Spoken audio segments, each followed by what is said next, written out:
premiers miroirs ont été utilisés dès le début, par Zucchi en Italie par exemple. Vous voyez, la lumière arrive de l'infini, se réfléchit sur le miroir, et on observait à côté. Mais on sait aujourd'hui en optique qu'observer hors de l'axe, c'est terrible pour les défauts. Plus on s'éloigne de l'axe, plus les défauts sont importants. Donc ça, c'était pas possible. Newton a inventé un autre système. Il savait qu'il fallait rester sur l'axe, donc la lumière reste sur l'axe, et on met un petit miroir tout au bout pour renvoyer la lumière sur le côté. Voilà le télescope de Newton, où vous observez là-haut. Pour un petit télescope, ça va, mais pour un télescope qui aujourd'hui fait par exemple 10 mètres de hauteur, il faut observer tout en haut, et ça, c'est pas très pratique non plus. Donc d'autres combinaisons optiques ont été mises au point. Bon. La théorie était connue depuis Descartes, comme je vais vous le montrer. Il y a eu deux grandes séries de télescopes. Les types grégoriens. Grégory était un astronome qui travaillait sous les ordres de Newton.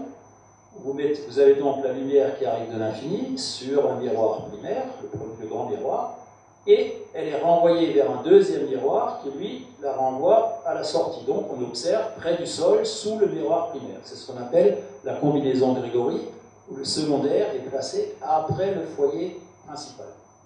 Vous savez l'avantage que le miroir était convexe, donc relativement facile à polir. À la même époque, vous avez un autre physicien, Cassegrain, dont on ignorait d'ailleurs le prénom jusqu'il y a une dizaine d'années, qui était français. On sait maintenant qu'il travaille à Chartres. Lui a inventé une combinaison plus simple où le miroir secondaire est placé avant le foyer, mais de ce fait, il doit être convexe. C'est très difficile à fabriquer, donc on n'a pas réussi à cette époque à fabriquer des combinaisons de type Cassegrain qui sont beaucoup plus courtes, plus compactes que les miroirs de type Grégori. Alors, aujourd'hui, on se pose la question, effectivement, pourquoi est-ce que l'une des combinaisons s'est développée davantage que l'autre? Eh bien, il y avait évidemment des raisons que je vous expliquerai tout de suite. Les Anglais, eux, ont continué à développer des télescopes de plus en plus grands, vous voyez, 15 cm 1721, 50 cm William Herschel 1784, 1,20 m 1789. Mais vous voyez, tous ces télescopes sont des télescopes fixes. Il n'est pas question de bouger pour regarder les objets n'importe où dans le ciel. Il faut décider à un moment donné à quelle hauteur vous voulez observer pour la nuit suivante. Donc on change la hauteur du télescope et on attend que les objets défilent devant le télescope suite à la rotation de la Terre.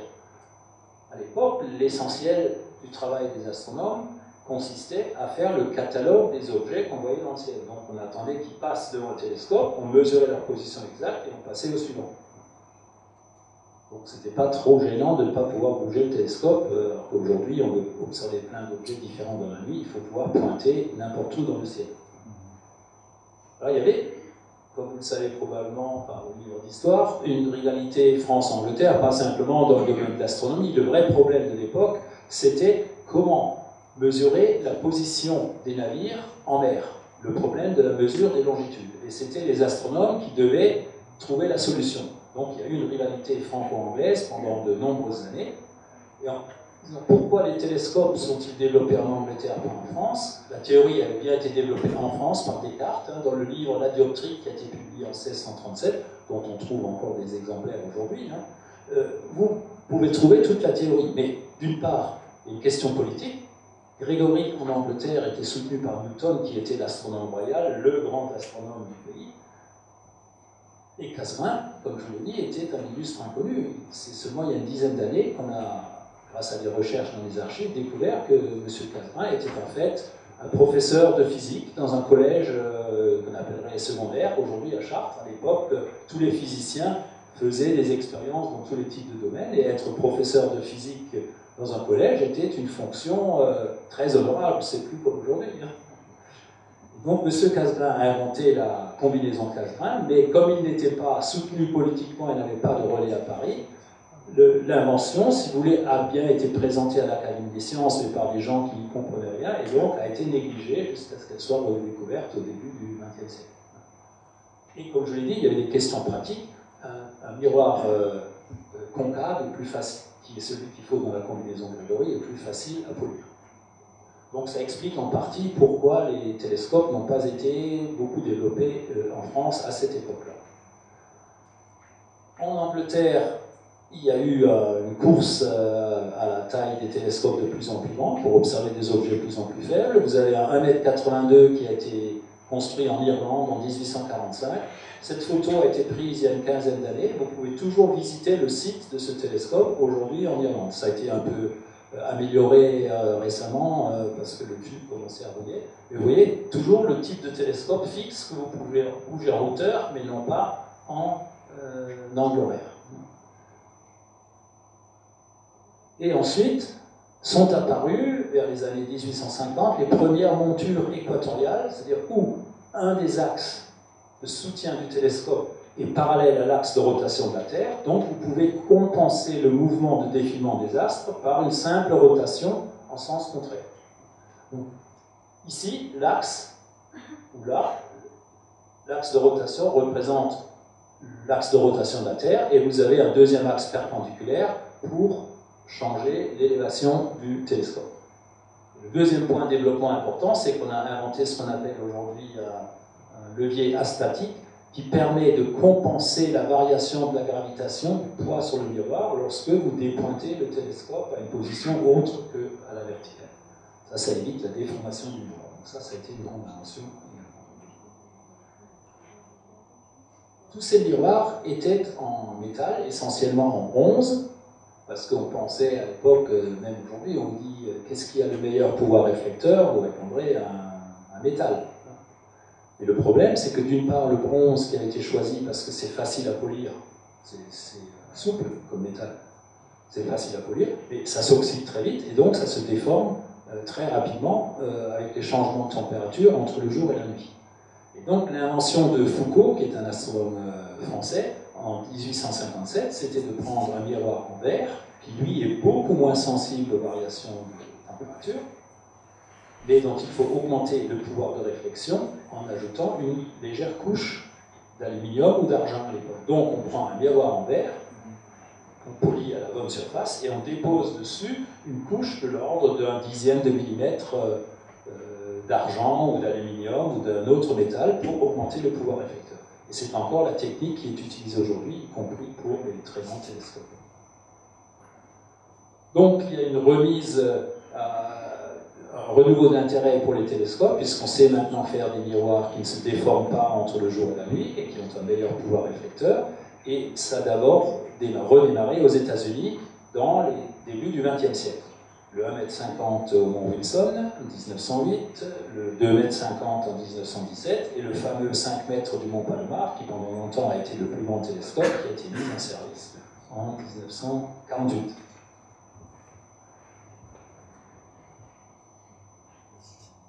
Et après la Seconde Guerre mondiale, c'est le développement des grands télescopes en Europe.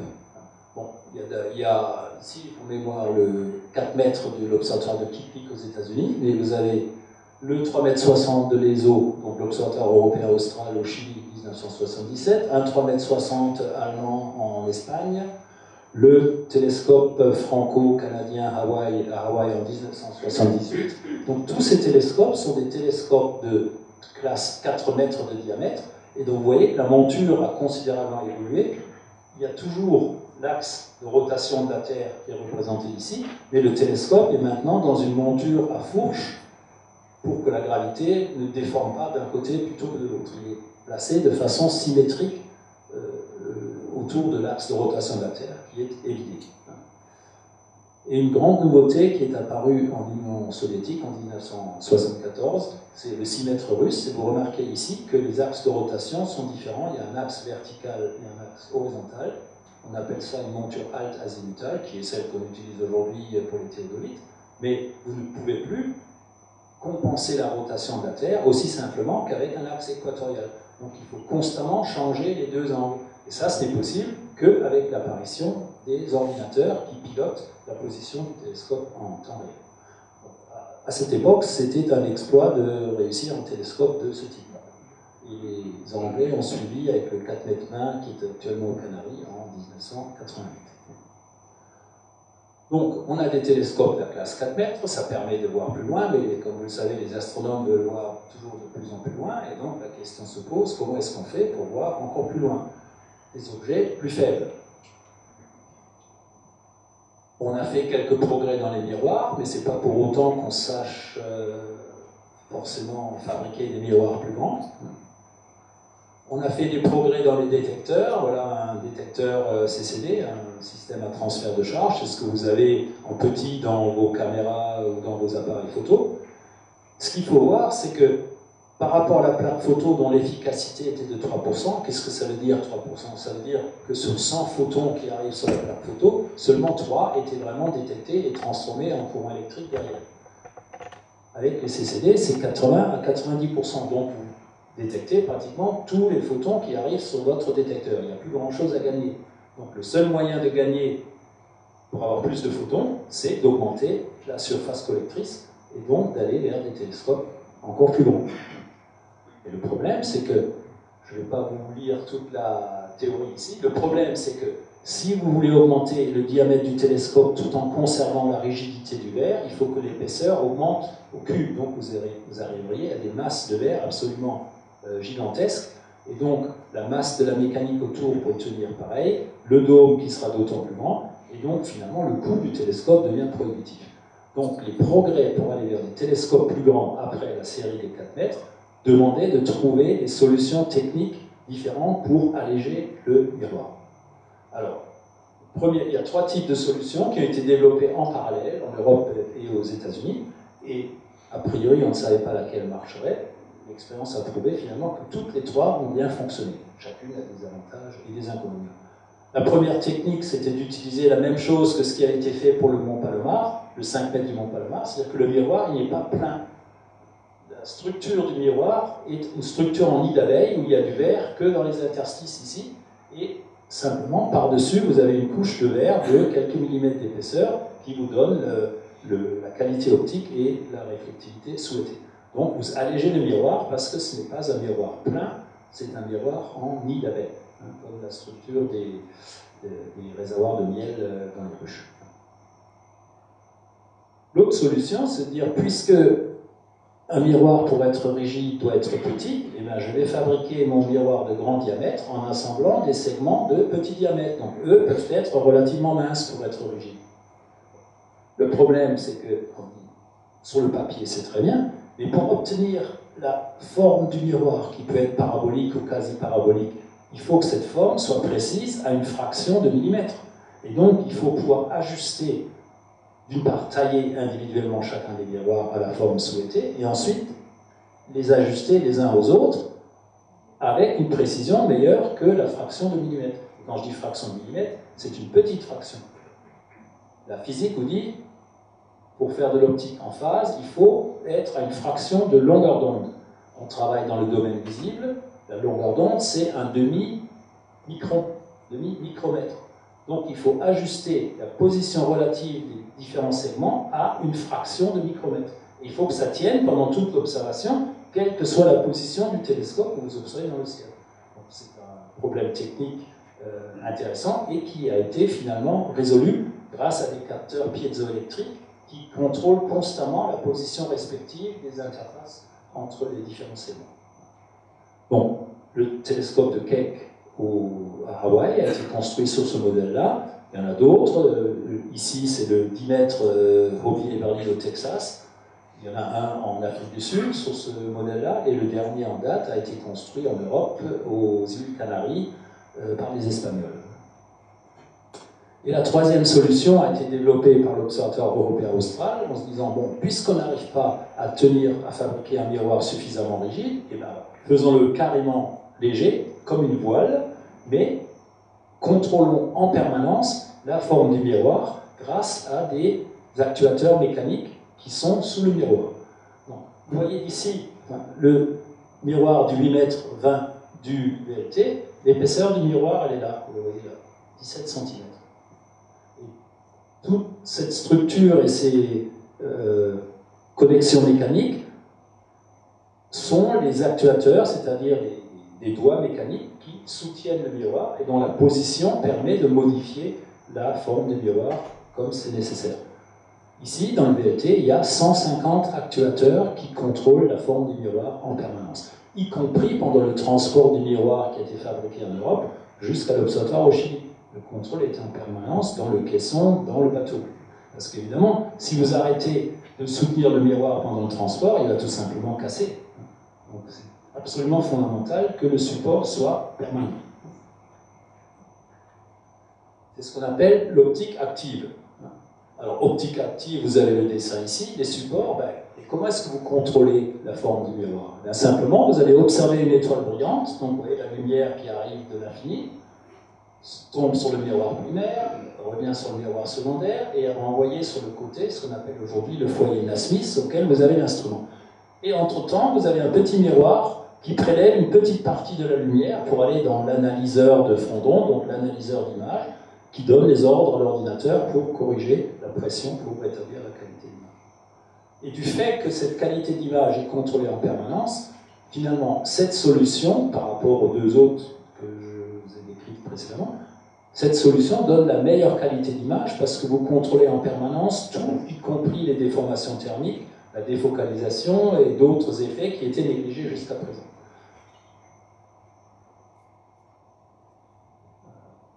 Donc, si on résume l'évolution des télescopes jusqu'à la classe des lumètres, en commençant par Galilée, Newton, Halley, vous avez le schéma ici, le temps en abscisse et le diamètre du miroir en Normandie.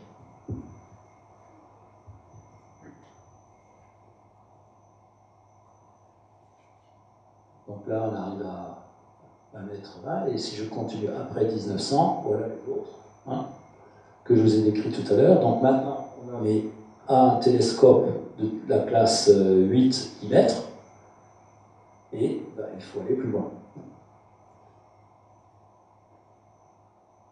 Donc juste un point technique, normalement si vous augmentez le diamètre du télescope, si sa distance focale reste équivalente, les bâtiments et les télescopes deviendront de plus en plus grands. En pratique, aujourd'hui on sait fabriquer des miroirs de plus en plus courbés, c'est optiquement très difficile, mais comme on a fait d'énormes progrès sur les techniques de contrôle de la qualité, on fabrique maintenant des miroirs de très grand diamètre, mais qui sont plus courbés et donc qui sont plus ramassés, plus compacts. Et donc, la taille des dômes des télescopes aujourd'hui, y compris pour 1 mm, c'est à peine plus grand que la taille des dômes des télescopes de 5 mètres qu'on avait 50 ans avant. Parce qu'on a fait des progrès sur la taille optique. C'est plus difficile, mais on sait le faire aujourd'hui. Et donc, pour la fabrication des télescopes de cette classe-là, le soutien de l'industrie européenne est absolument fondamental. Ce ne sont pas les astronomes dans leur petit laboratoire qui vont développer ces techniques. Je vous donne un exemple ici. Sagem, qui est une compagnie française, a fait la structure du miroir. La technique utilisée, c'est exactement la même que celle qui est utilisée pour les sous-marins nucléaires. Il faut que la structure mécanique résiste aux grandes pressions des profondeurs dans les cas des sous-marins. Ici, on veut qu'elle soit suffisamment rigide pour que la qualité d'image ne soit pas dégradée de plus qu'une fraction de seconde d'arc. Donc c'est un exemple parmi d'autres. Le soutien de l'industrie européenne a été absolument fondamental et le sera pour la prochaine génération de télescopes. Bon, je vous ai déjà raconté le miroir primaire du VLT, je vais passer un peu rapidement parce que le temps presse. Après, il faut mettre des instruments derrière le télescope. Bon. Soit vous le mettez au foyer Cassegrain, c'est-à-dire sous le miroir primaire serait ici, soit si l'instrument le doit, parce que s'il est ici au foyer Cassegrain, il bouge avec le télescope. Donc si vous voulez un instrument très stable, c'est un peu gênant. Donc on met au foyer Nasmyth, je vous ai montré sur le schéma précédent l'image qui sortait sur le côté. L'instrument à ce moment-là est situé sur une plateforme à côté du télescope et reste fixe pendant que le télescope bouge. Donc là, on met des instruments qui ont besoin d'une plus grande stabilité. Un problème plus général, quand vous êtes plus votre télescope est grand, plus le champ est petit. Donc, je vous montre ici un exemple, c'est la galaxie la plus proche de chez nous, qui est le grand nuage de Magellan. Bon, elle n'est pas observable depuis la Roumanie, il faut aller dans l'hémisphère sud pour la voir, mais cette image fait 5 degrés de côté. Je vous rappelle que la Lune, c'est un demi-degré. Absolument impossible de voir ça avec un très grand télescope. Donc, pour faire des images de grand champ, et donc la carte du ciel complète, on a des télescopes spéciaux qu'on appelle des télescopes de Schmidt. D'abord, je vais vous montrer, c'est l'image en noir et blanc. Vous n'avez plus l'habitude de voir des images en noir et blanc, donc d'accord, je vais vous montrer une image en couleur. Mais il faut que vous sachiez que l'observation astronomique, c'est de la fausse couleur. On n'observe pas en astronomie l'image en couleur. Vous savez bien le dicton français, la nuit, tous les chats sont gris. Parce que l'œil humain n'est pas sensible aux couleurs, aux faibles éclairants. Donc comment est-ce qu'on fait pour obtenir une image en couleur? Eh bien, on va prendre une image, entre guillemets, noir et blanc, avec un filtre devant le télescope. On va faire une image avec un filtre bleu, une image avec un filtre rouge, une image avec un filtre vert. On va les superposer dans l'ordinateur et vous obtenez l'image que vous avez ici, toujours du grand nuage de Magellan, en fausse couleur. Et ça a un intérêt parce que l'image prise en bleu vous montre des étoiles relativement jeunes. Quand vous avez un morceau qui est très fort en rouge, c'est parce que vous avez l'émission de l'hydrogène, donc c'est du gaz qui est ionisé par les étoiles chaudes, ce sont les régions de formation d'étoiles, et on distingue très bien donc les régions les unes des autres. Donc maintenant, cette image est prise avec un télescope de Schmidt, un télescope grand champ. Bon, je ne vais pas rentrer dans le détail parce que le temps presse. Et si j'observe le même nuage de Magellan avec le VLT, donc voilà un des télescopes du VLT, vous voyez la taille par rapport aux gens, ben voilà ce que j'obtiens.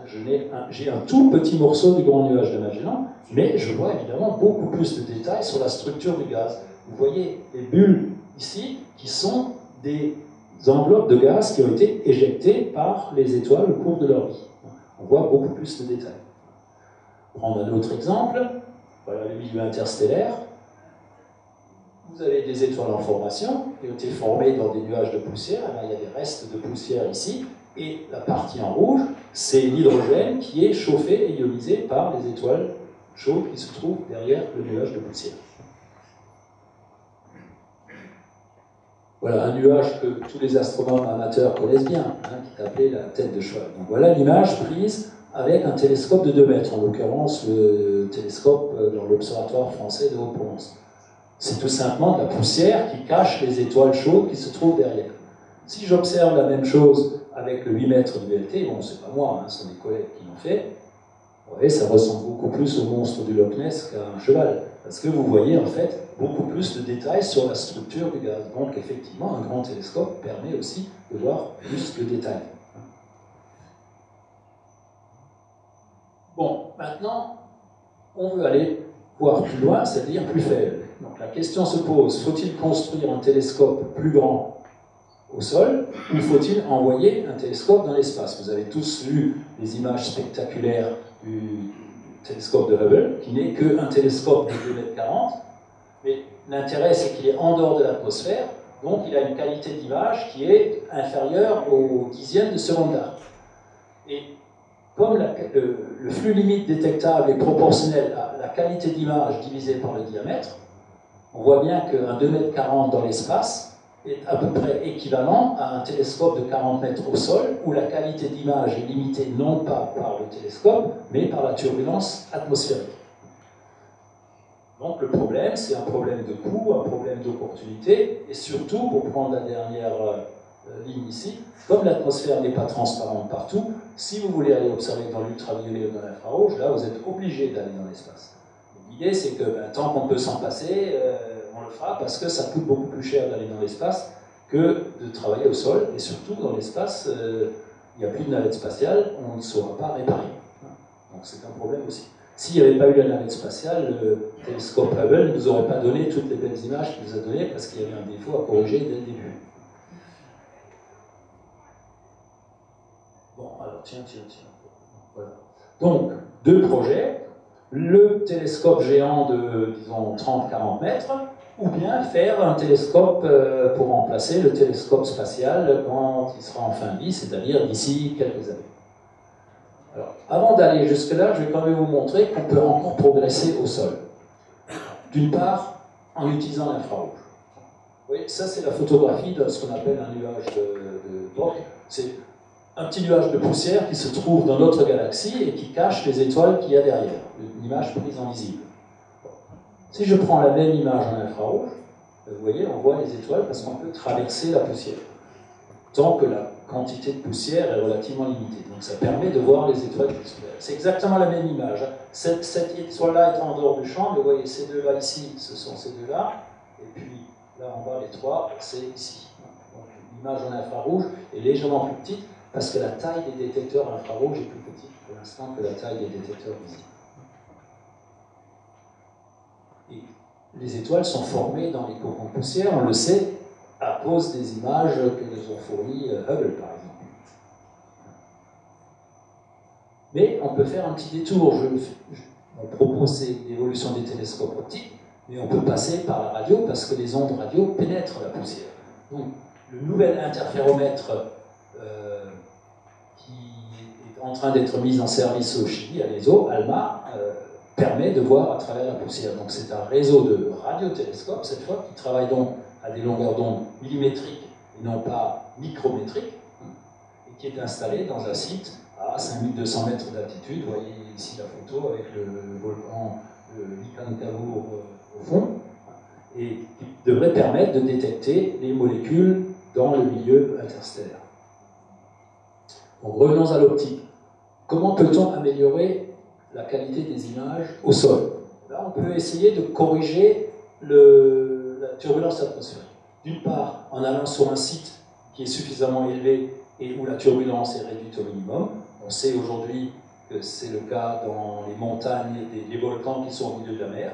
Donc ce n'est pas un hasard si les observatoires les plus performants se trouvent par exemple à Hawaï, les îles au milieu de la mer, ou aux Canaries, ou à l'ESO où on est très proche de la côte pacifique, avec de l'eau froide, ce qui permet de minimiser les échanges de température entre l'eau et l'atmosphère, et donc la température reste relativement constante entre le jour et la nuit. Si vous avez un courant chaud, ça dégage trop de chaleur et de la turbulence.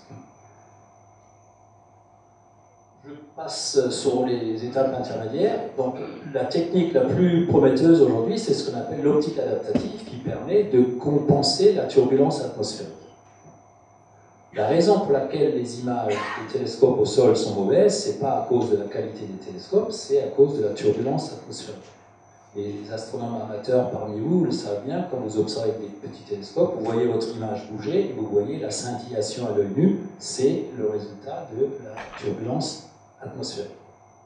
Simplement, le problème, c'est que pour corriger de la turbulence atmosphérique, il faut le faire très vite, il faut agir au centième de seconde. Donc, il faut des systèmes qui soient très réactifs. Donc, je vais vous montrer comment ça fonctionne. D'abord, le résultat entre une image standard, c'est un bon site, moins d'1 seconde d'arc, c'était pris à Hawaï, et le même champ pris avec l'optique adaptative qui corrige la turbulence atmosphérique. Et vous voyez que non seulement vous résolvez des images qui sont des taches en plusieurs étoiles, mais surtout, et c'est ça l'intérêt, c'est que vous voyez des objets beaucoup plus faibles. Quand vous réduisez la taille d'image, vous réduisez le fond, le bruit, la lumière du fond de ciel qui est gênante, vous la réduisez en proportion de la surface de la taille d'image. Donc utiliser l'optique adaptative permet d'aller voir des objets de plus en plus faibles. Donc voilà comment ça fonctionne. Vous avez un front d'onde qui arrive de l'infini, donc avant qu'il soit dans l'atmosphère, les ondes sont planes, les ondes sont déformées en passant dans l'atmosphère, et donc l'image devient mauvaise.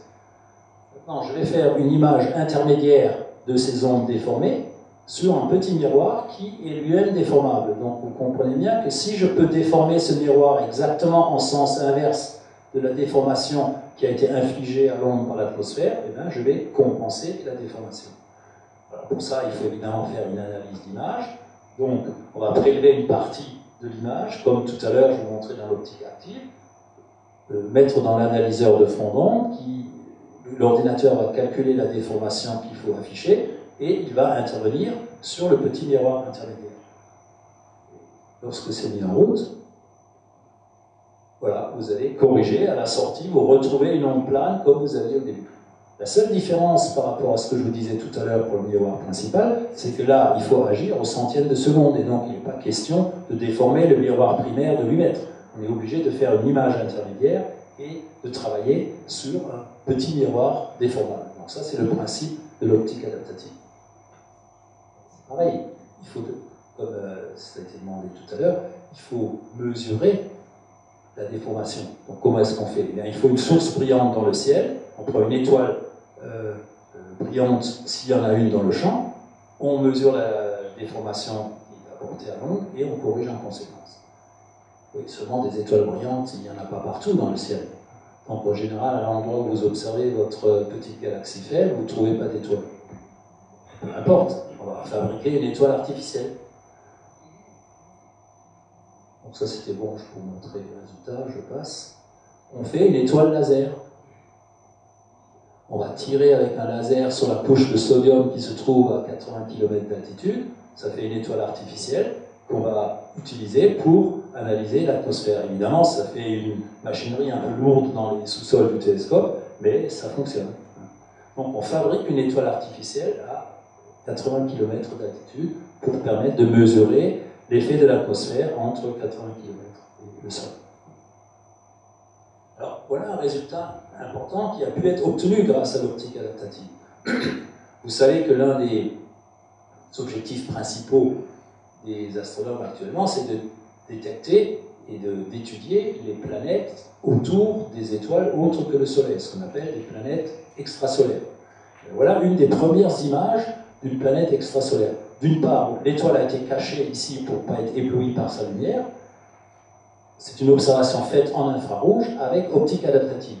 Donc on voit le disque de poussière qui est le reste des cailloux à partir duquel les étoiles se sont formées. Et regardez, une première étoile, c'est Beta Pictoris, donc c'est une étoile de l'hémisphère sud, parce que ça a été observé à l'ESO. Une première image a été faite avec optique adaptative, donc pour que la qualité d'image permette de séparer cet objet de l'étoile centrale. Octobre 2003, ça a été réobservé en novembre 2009, vous voyez, l'objet a bougé de place, il se trouve ici. Donc c'est effectivement quelque chose qui tourne très près de l'étoile centrale. Et vraisemblablement, c'est une des planètes géantes, comme on en a découvert des centaines autour des étoiles voisines.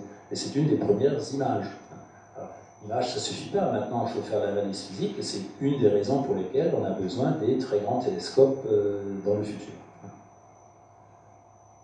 On parle des télescopes de sol. En même temps, il y a le télescope spatial de Hubble qui vole maintenant depuis une quinzaine d'années.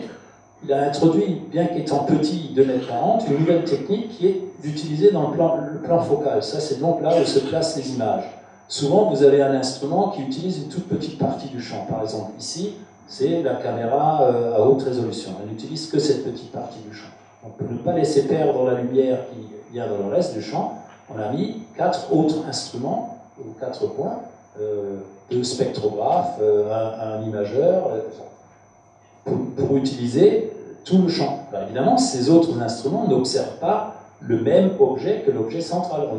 On observe plusieurs objets différents en même temps pour ne pas gaspiller le temps de télescope. Bien, cette technique, maintenant, elle est appliquée aussi à tous les télescopes au sol, d'utiliser complètement le plan focal.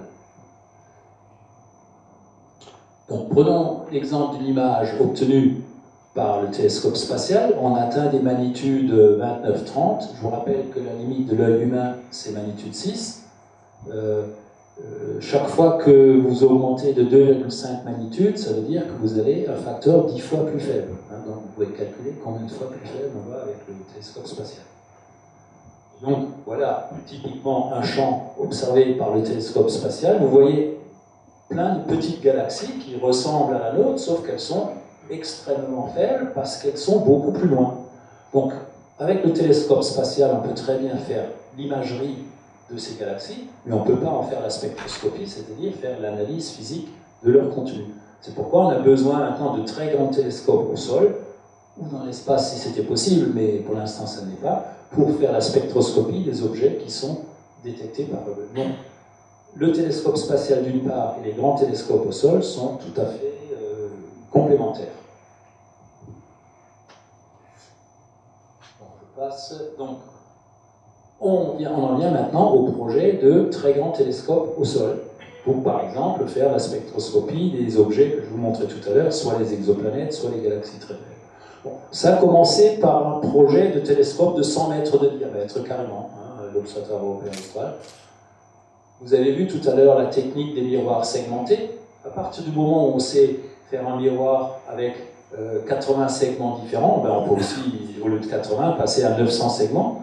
Le problème est simplement de contrôler leur position 2 à 2. Et ça, on sait faire. Donc, techniquement parlant, il n'y avait pas de problème majeur dans ce projet. Je passe là-dessus, parce que vous montrer qu'il y avait plusieurs projets de même type. Il y a eu un projet de 50 mètres européen, piloté par les Suédois. Il y a eu un projet Large Petal Telescope de 20 mètres piloté par les Français pour aller à Hawaï. Il y a les gens de Caltech aux États-Unis qui avaient un projet de 30 mètres, et puis il y avait un autre projet de 30 mètres par les diverses universités aux États-Unis. Tout ça, c'est un peu rassemblé en petit nombre de projets qui sont actuellement en étude. Donc je passe sur celui-là, parce que le problème de télescope de 100 mètres, c'était quand même assez gigantesque. Il y a un 100 mètres comme miroir primaire, un 25 mètres pendu tout là-haut comme miroir secondaire, et le correcteur ici, c'était rien d'autre qu'un VLT suspendu entre le primaire et le secondaire, hein, gigantesque. Donc, les responsables politiques et techniques ont dit, bon, même si techniquement ça apparaît faisable, peut-être soyons raisonnables et commençons par quelque chose de un peu plus petit. Donc, au lieu de passer directement de 8 mètres à 100 mètres, on passe de 8 mètres à 30 ou 40 mètres selon les projets. Donc, actuellement, le point important, c'est que il y a eu décision par le conseil de l'ESO de prendre une solution à 5 miroirs, je vais le montrer, de réduire le diamètre à 40 mètres, et la décision finale devrait être prise à la fin de cette année. Le site a déjà été choisi, je vais vous le montrer. Et la phase de construction devrait durer environ 10 ans. Donc je passe sur les concepts. Il faut voir, le schéma retenu est un schéma à 5 miroirs. Et voilà. Vous voyez, bon, ça c'est encore dans la version 42 mètres, mais bon, entre 42 et 40, il n'y a pas grande différence. Vous avez un miroir de 40 mètres principal, un 6 mètres comme miroir secondaire, un 2,60 m ici au milieu, et les miroirs M4 et M5 sont cette fois les miroirs déformables. Tout à l'heure, on parlait de petits miroirs déformables pour corriger l'atmosphère. Ici, c'est un miroir de 2,60 m déformable pour corriger l'atmosphère. Donc, c'est un saut technologique extrêmement important. Et l'optique adaptative va être un élément essentiel de ces grands télescopes. Juste pour vous montrer que les études sont très poussées, voilà la structure mécanique. Les actuateurs pour soutenir et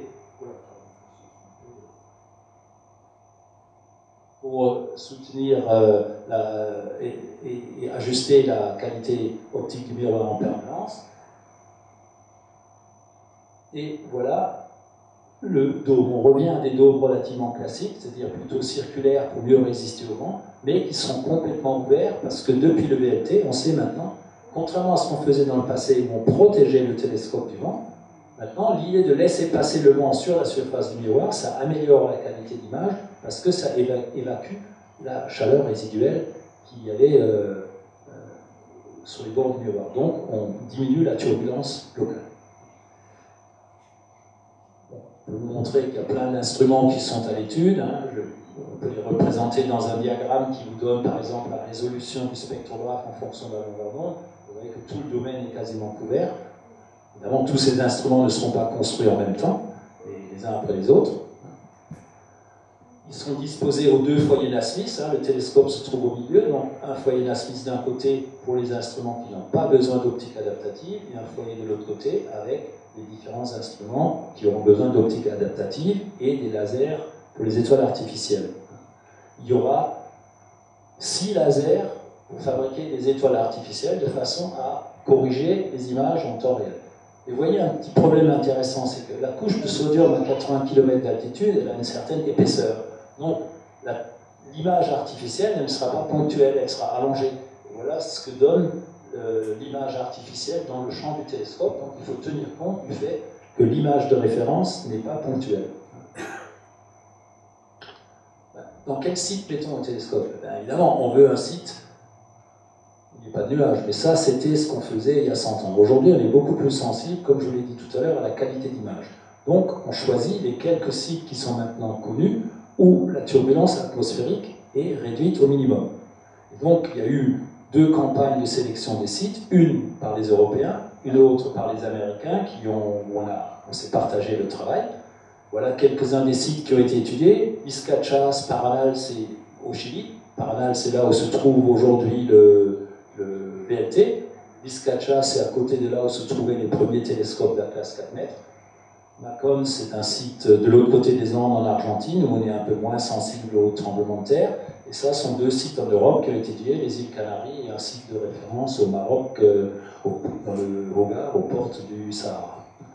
Le choix du site a été fait en 2010. Le ELT Extremely Large Telescope européen sera pas loin du mont Parnal, au Cerro Armazonas, à 3000 mètres d'altitude. Voilà une vue du site. Ça, c'est le site du VLT. Voilà Armazonas à 80 km. Bon, la route commence. Voilà la montagne telle qu'elle est maintenant.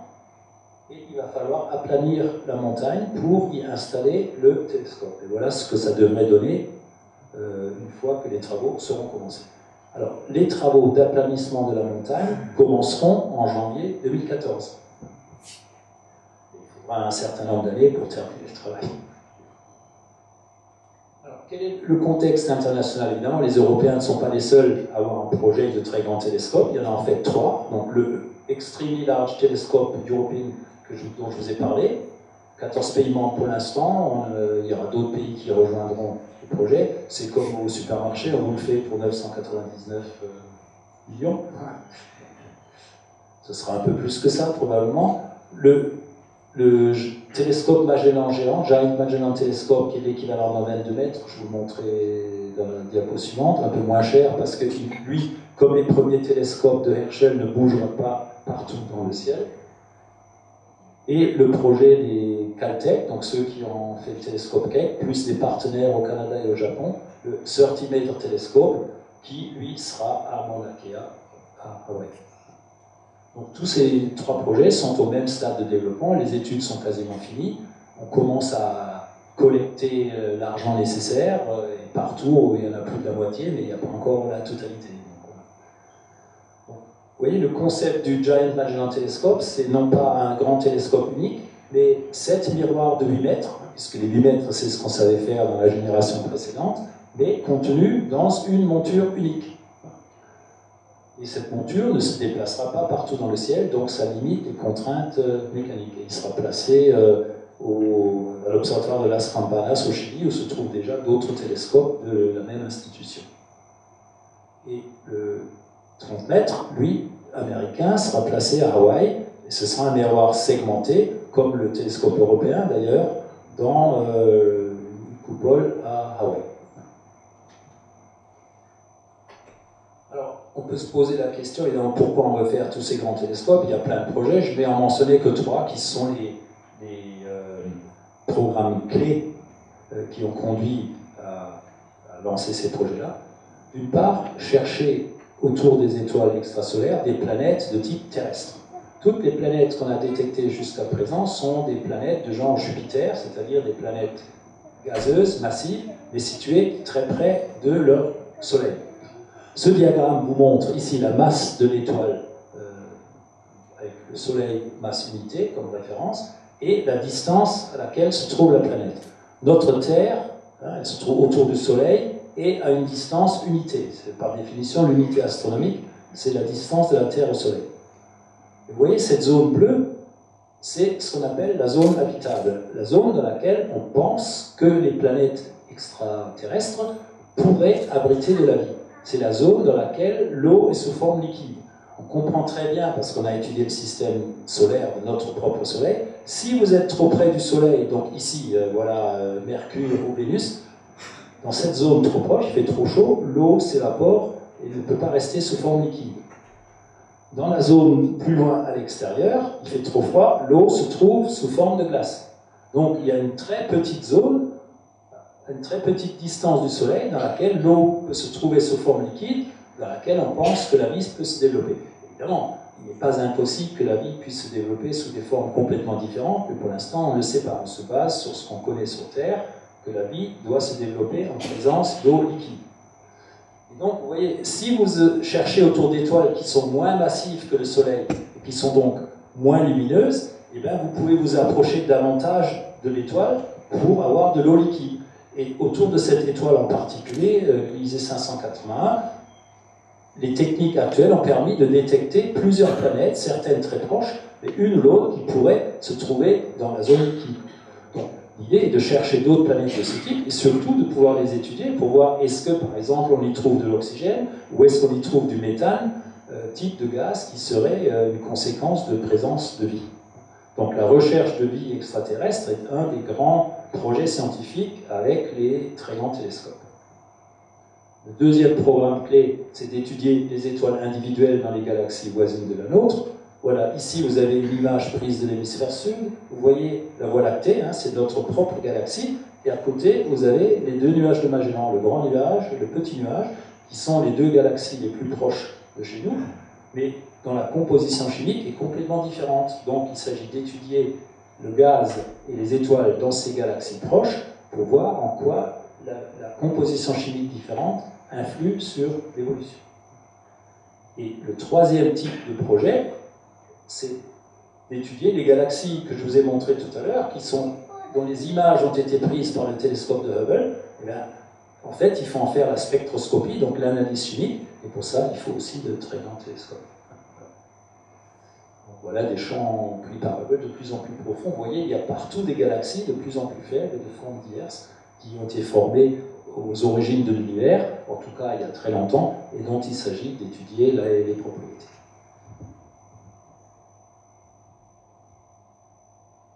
Donc juste pour terminer, je vous l'ai déjà dit, pour l'ELT, décision de démarrage, on l'espère fin de cette année, et de toute façon la construction sur la montagne commencera l'année prochaine, peut-être pas le télescope lui-même, et donc il faut à peu près 10 ans pour espérer les premières images scientifiques. Alors, je vais terminer par parler un petit peu des projets spatiaux, parce qu'il n'y a pas que les télescopes sur Terre.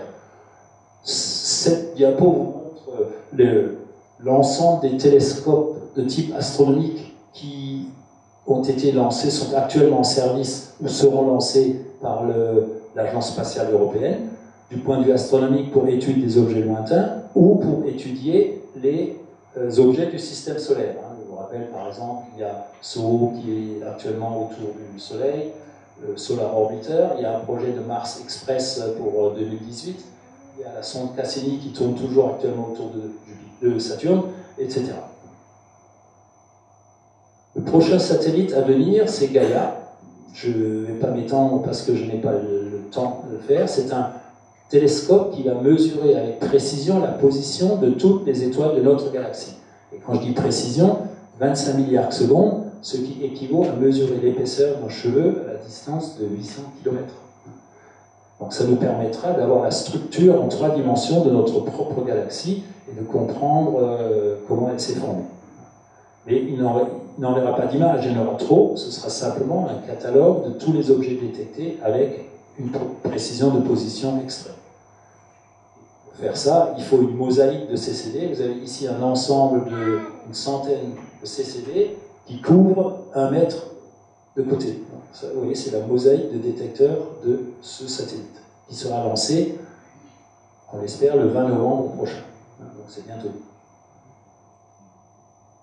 Il sera lancé par une fusée Soyuz Frégate depuis Kourou pour atteindre le point de Lagrange, c'est-à-dire extrêmement loin, de l'autre côté du Soleil, à l'endroit où l'attraction gravitationnelle du Soleil et de la Terre se compensent. Donc c'est un endroit relativement stable. Bon, ça, c'est juste pour vous montrer qu'on a besoin des engins spatiaux, parce que pour étudier les galaxies, il ne suffit pas de la lumière visible, il faut utiliser l'ultraviolet pour montrer la formation d'étoiles, les rayons X pour détecter les trous noirs, l'infrarouge pour mesurer la poussière, etc., etc. Donc on a vraiment besoin d'une panoplie d'instruments qui couvrent l'ensemble du domaine de longueur d'onde. Voilà l'exemple d'une galaxie, les Messier 81, dans constellation des chiens de chasse, et vous voyez la différence entre les différents domaines. Dans les rayons X, vous voyez le trou noir central, en ultraviolet, vous voyez les régions de formation d'étoiles, et en infrarouge, vous voyez les bras spiraux avec la poussière et les étoiles enfouies. Voilà.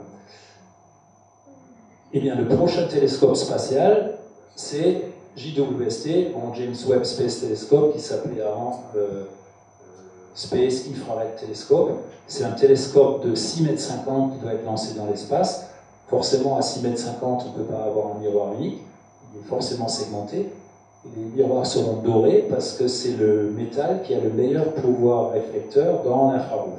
Ce télescope travaillera dans l'infrarouge pour rechercher les galaxies primordiales, la formation d'étoiles dans les cocons, etc.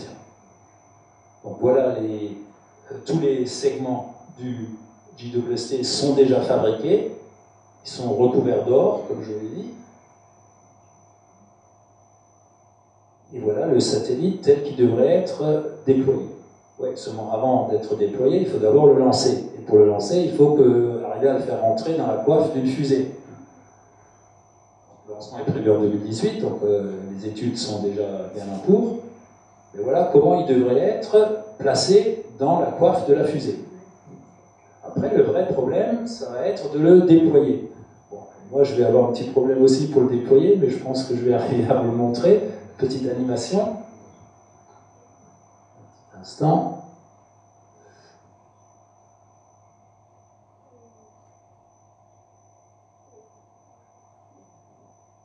Voilà ce qui doit se passer une fois que la coiffe aura été larguée. Et alors évidemment, il faut que tout se passe bien parce qu'à cette distance-là, il n'y aura pas moyen de réparer.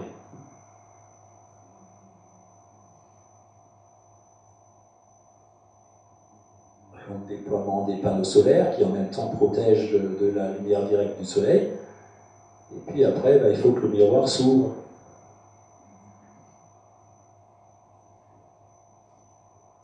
Bon, ça a marché. Bon, là, l'animation recommence, mais vous avez vu, bon, quand ça marche, ça va bien, mais si ça ne marche pas, bon, il y a un problème. Alors, c'est pas parce qu'on va aller dans l'espace qu'il faut forcément arrêter d'observer au sol, mais si on veut observer au sol, il faudrait d'abord éviter de polluer le ciel avec trop d'émissions lumineuses. Sinon, les astronomes ne pourront plus observer au sol. Mais ce n'est pas seulement pour les beaux yeux des astronomes, parce que si vous réfléchissez à toute l'énergie qui est envoyée en vain sur le ciel, si on mettait ne serait-ce que des couvercles sur les lampes, sur les lampadaires, pour renvoyer la lumière vers le sol, on économiserait à peu près 50% d'énergie pour le même éclairage. Donc c'est de l'intérêt de tout le monde de faire un effort sur l'éclairage. Je vous demanderai éventuellement combien d'entre vous ont déjà vu la Voie lactée depuis le sol? Peut-être pas beaucoup. Parce que justement, c'est trop lumineux, donc économisons un peu la lumière qui est envoyée pour rien dans l'espace. Et puis, si jamais on n'y arrive pas, il nous reste un dernier recours pour nous astronomes, c'est d'aller dans l'Antarctique. Puisque là-bas, il n'y a pas de pollution lumineuse, il n'y a quasiment personne, les conditions de qualité d'atmosphère sont excellentes, mais évidemment, c'est difficile d'y aller, c'est difficile d'y travailler, c'est presque aussi difficile et presque aussi cher que d'aller dans l'espace. Donc, c'est une solution de dernier recours. Mais elle est déjà en train d'être explorée. Ce que vous voyez ici, c'est la station franco-italienne de Concordia au Dôme C. Et on est en train d'y installer un petit télescope de 40 cm pour chercher les exoplanètes. C'est pour observer les étoiles et voir s'il y a des fluctuations de lumière dues au passage d'une planète devant l'étoile. Donc voilà une des dernières possibilités d'aller observer dans des sites encore non pollués. Voilà, donc vous voyez que le futur s'annonce prometteur pour les astronomes, mais je pense que tout le monde peut y participer, puisque tous ces instruments, c'est surtout pour la prochaine génération, et j'espère pour l'enchantement du public. Merci de votre attention.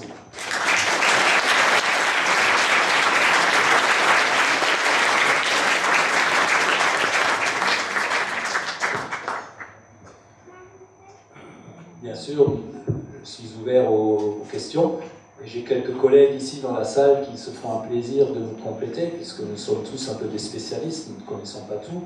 Je voudrais mentionner en particulier Patrick Petitjean de l'Institut d'astrophysique, qui est un spécialiste des quasars et du milieu intergalactique, Pierre Carmela de l'Observatoire de Paris, spécialiste stellaire. Je crois qu'il doit y avoir Alain Lecavalier aussi de l'Institut d'astrophysique, qui est spécialiste des planètes extrasolaires. Donc si vous avez des questions non seulement techniques mais astrophysiques, nous allons essayer d'y répondre. Voilà, nous pouvons encore remercier le professeur de Neufeld et n'hésitez pas, j'ai un micro si vous voulez vous lancer.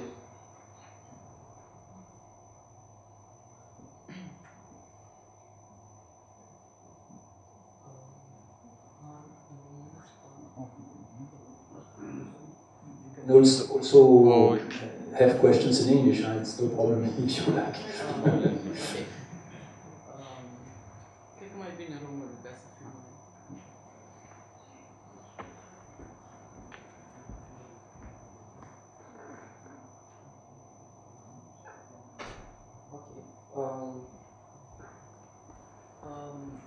V-ați gândit vreodată să faceți un fel de tunel sau care să plece de la o înălțime mai înaltă de unde se poate lansa navetele spațiale către cer? Adică să fie o distanță mai mică parcursă în atmosferă către spațiu?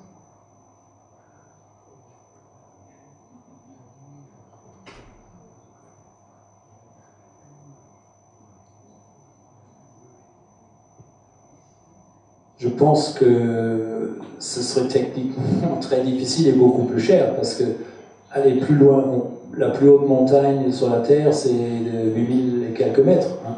Donc installer une base de lancement au sommet de l'Everest, ça ne me paraît pas une solution raisonnable. Donc actuellement, le problème n'est pas tellement une question de hauteur pour lancer un engin dans l'espace, c'est la question du poids. Alors, évidemment, si on partait de au-dessus de l'atmosphère, ce serait plus facile. La meilleure solution qui soit actuellement envisagée pour des instruments plus grands, c'est de lancer des éléments indépendants jusqu'à la distance de la station internationale, par exemple, et ensuite d'assembler la nouvelle fusée ou l'instrument à partir de là pour une deuxième étape qui serait lancée à partir de la station internationale. C'est une des raisons pour lesquelles la station internationale est prolongée pour un certain nombre d'années. Après, l'autre solution, c'est d'aller sur la Lune. Mais il faudra envoyer les éléments par petits morceaux et assembler l'ensemble de l'instrument sur la Lune avant un lancement plus loin. Mais déjà, si on pouvait mettre un télescope sur la Lune, ce serait pas mal.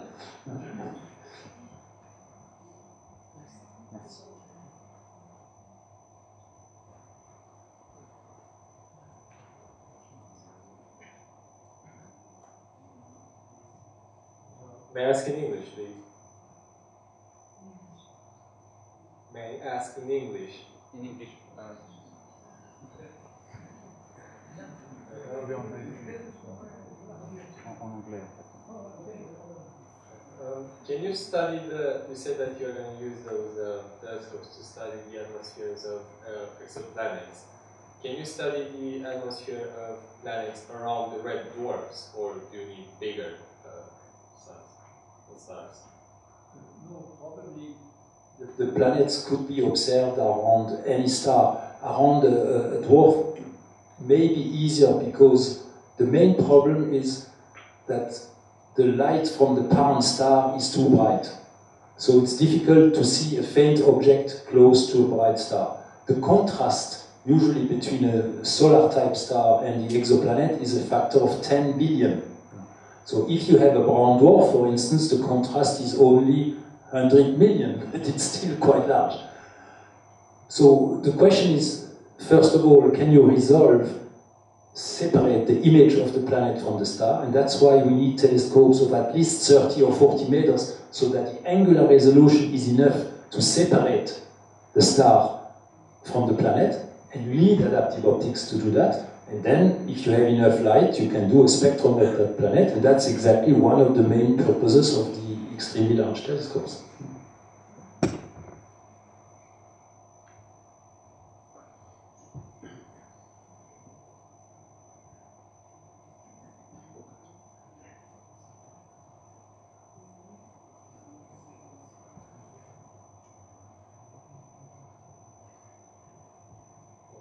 Oui.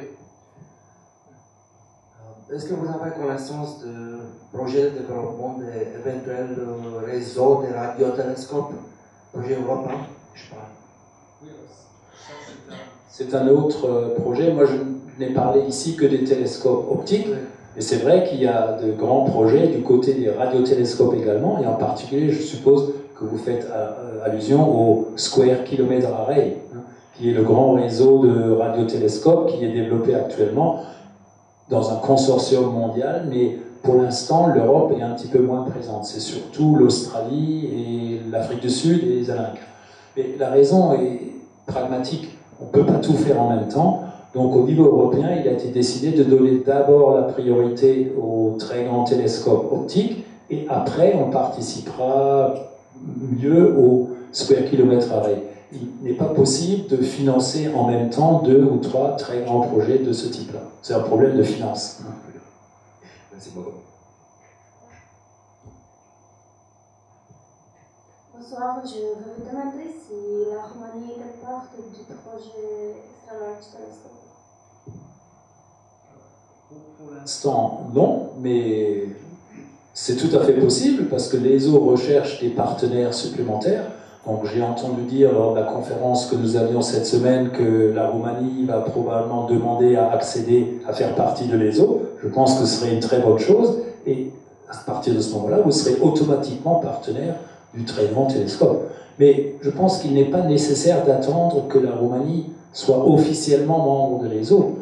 L'ESO recrute de jeunes scientifiques et surtout de jeunes ingénieurs qui sont intéressés par ces technologies et si vous voulez, ce n'est pas le critère fondamental que votre nationalité corresponde à un pays membre de l'ESO ou non. L'ESO recrute aussi des gens venant de pays non partenaires de l'ESO. Et je pense que c'est une opportunité technologique exceptionnelle qu'il ne faudrait pas manquer.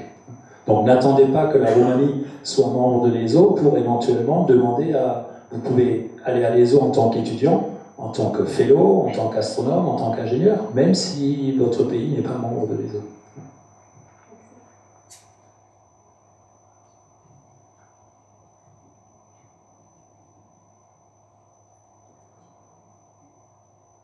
Alors, une ou deux questions, peut-être.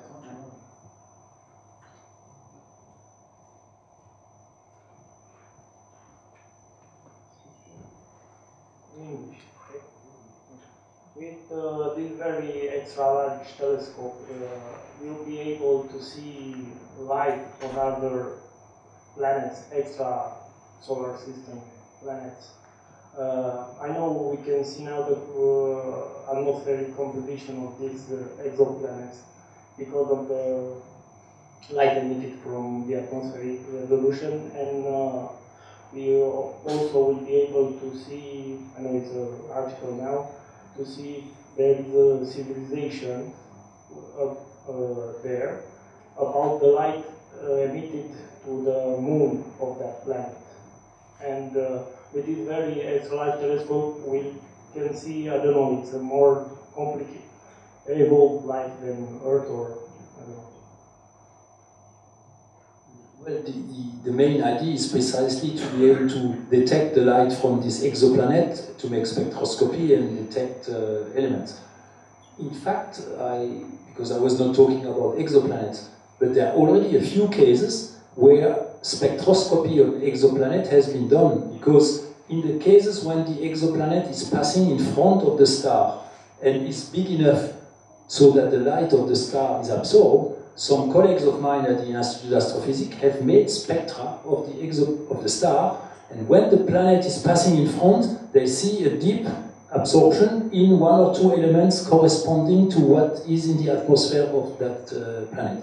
So they have detected hydrogen and detected carbon, so far I remember, but for the moment not yet oxygen, because oxygen is more difficult, because you need to go to the ultraviolet. But clearly, one of the objectives of the extremely large telescope is to be able to detect signatures in the spectrum of molecules. You know, if you see, for instance, carbonated molecules, you have a good chance that life has started to develop, like in our own Earth, or detect oxygen. A test has been made to see whether, from outside, we would be able to detect life on our own Earth. And the way to do that is very easy. When you have the full moon, the moon is reflecting the light from the sun. But when you have the dark moon, it's not completely dark, it's reflecting the light from our Earth. And so people in Haute-Provence, in particular in France, have taken spectra of the dark moon to find out whether they see oxygen components. And they do, so it is feasible.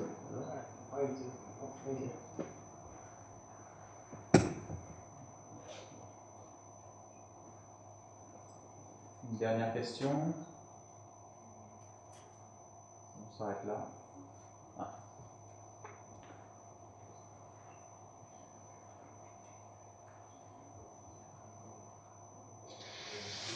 Moi, je voulais vous poser une question. À quoi il sert encore le radiotélescope de Arecibo? Est-ce qu'il sert encore à quelque chose? Il est un peu dépassé.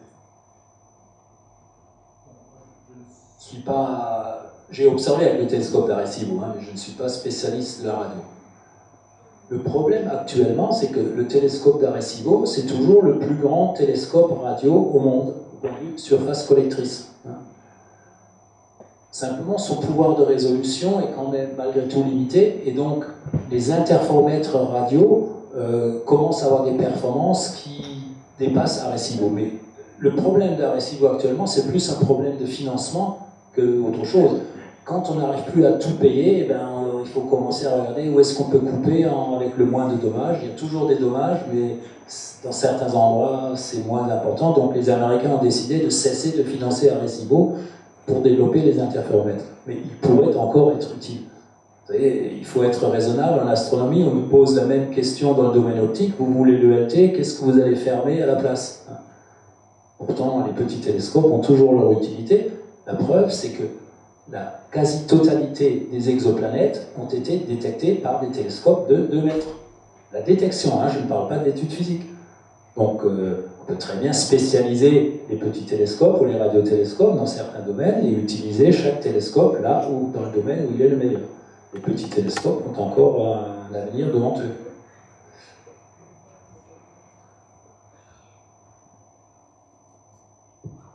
Voilà, vous avez peut-être d'autres questions, mais le temps nous presse, donc je vous invite à aller à un petit cocktail qui est à la sortie de la salle. Vous pourrez plus discuter si vous le souhaitez avec Monsieur de Neufeld, que je remercie une nouvelle fois, de l'Institut français et de tous les partenaires du Festival des sciences à Bucarest. Merci.